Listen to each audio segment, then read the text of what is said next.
Everyone ignored the blind man until a black youth took his hand. He was a CEO in disguise. Hook.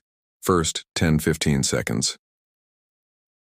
The city's cold silence was broken only by hurried footsteps and muffled conversations. No one noticed the blind man standing, alone on the crowded street corner, until the black youth reached out and took his hand. What happened next changed everything, but no one could have guessed the man's true identity. Introduction and setup.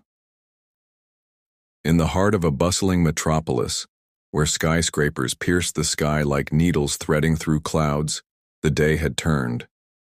Gray and weary. The relentless drizzle fell softly, coating the streets in a slick, reflective sheen that shimmered under the weak glow of streetlights. It was late afternoon, but the city felt tired, as if the world itself had grown heavy with unspoken sorrows. On a cracked sidewalk corner near an aging subway entrance stood a man known to many but seen by none. His name was Elijah, an elderly man with a face carved from years of hardship and eyes forever closed. Blind for over a decade, Elijah moved through the world guided by memory, instinct, and the faint warmth of hope he kept hidden deep inside. His worn coat, a faded charcoal gray, hung loosely over his frail frame. The edges of his shoes, scuffed and threadbare, dragged slightly on the pavement.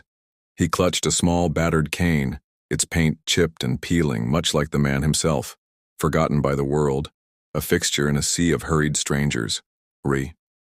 Smell of wet concrete mixed with the faint aroma of roasted chestnuts from a distant street vendor. But Elijah felt none of it.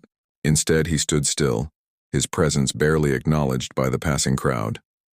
Horns blared and conversations buzzed, but to the city, Elijah was nothing more than a shadow, introducing the black youth.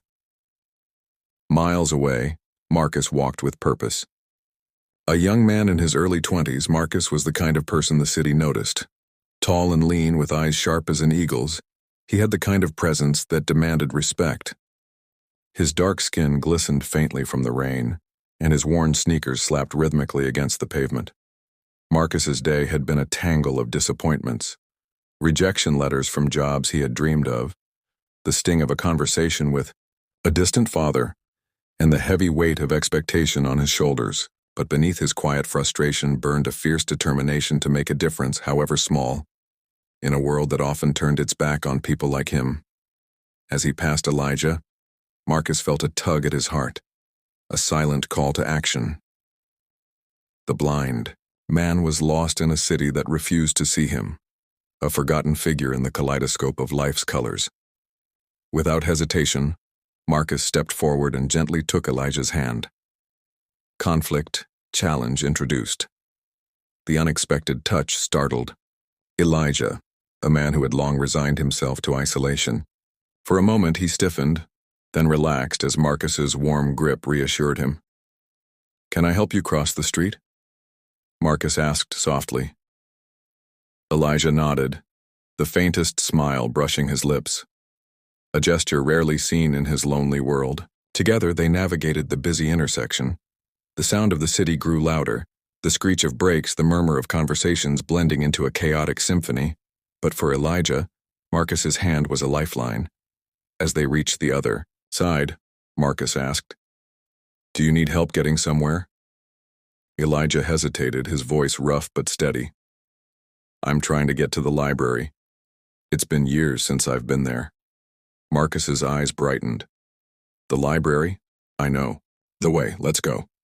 Their footsteps fell in rhythm, a quiet harmony between two strangers bound by a shared moment of kindness, vivid sensory details and emotional depth. The library was a sanctuary amidst the city's relentless rush, its stone facade weathered by time, yet still proud and dignified. Inside, the scent of old books mingled with polished wood and the faint whisper of pages turning.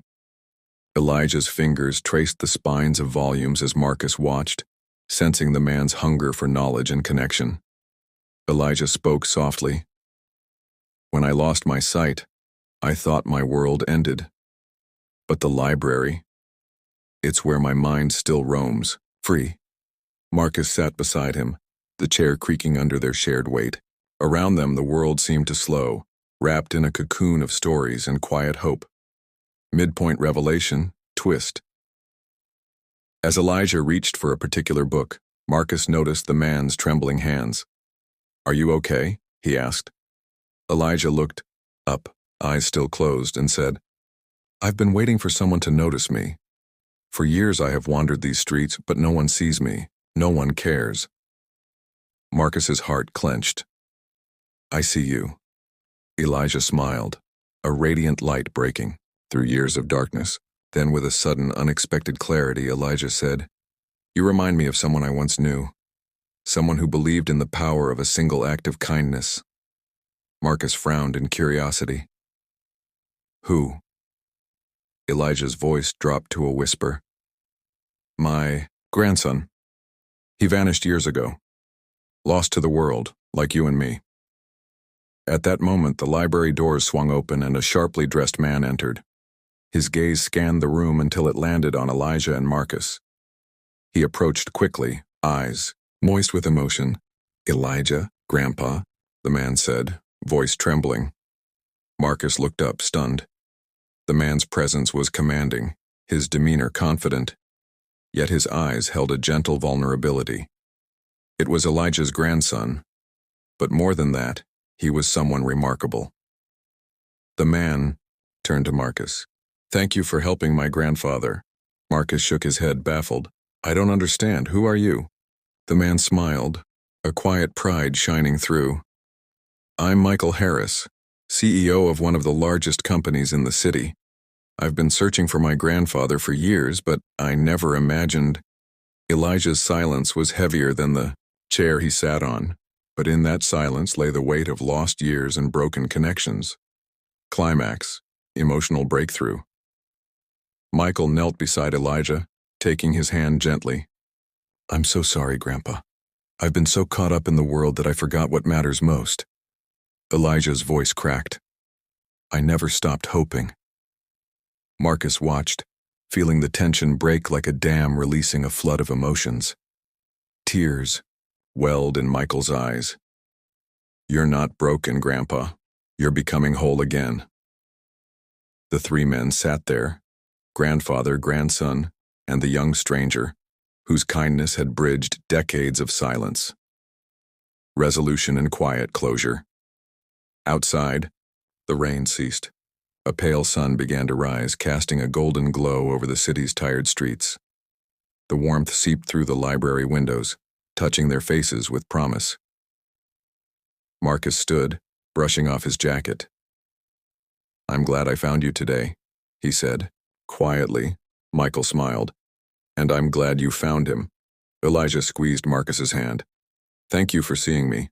As Marcus walked away, the city felt less cold, less lonely. A place where unseen souls could finally be noticed and where the smallest act of kindness could change lives forever. Call to action. If this story touched your heart, consider subscribing. For more inspiring tales of hope, healing, and unexpected kindness, hit the like button and share this with someone who needs it today.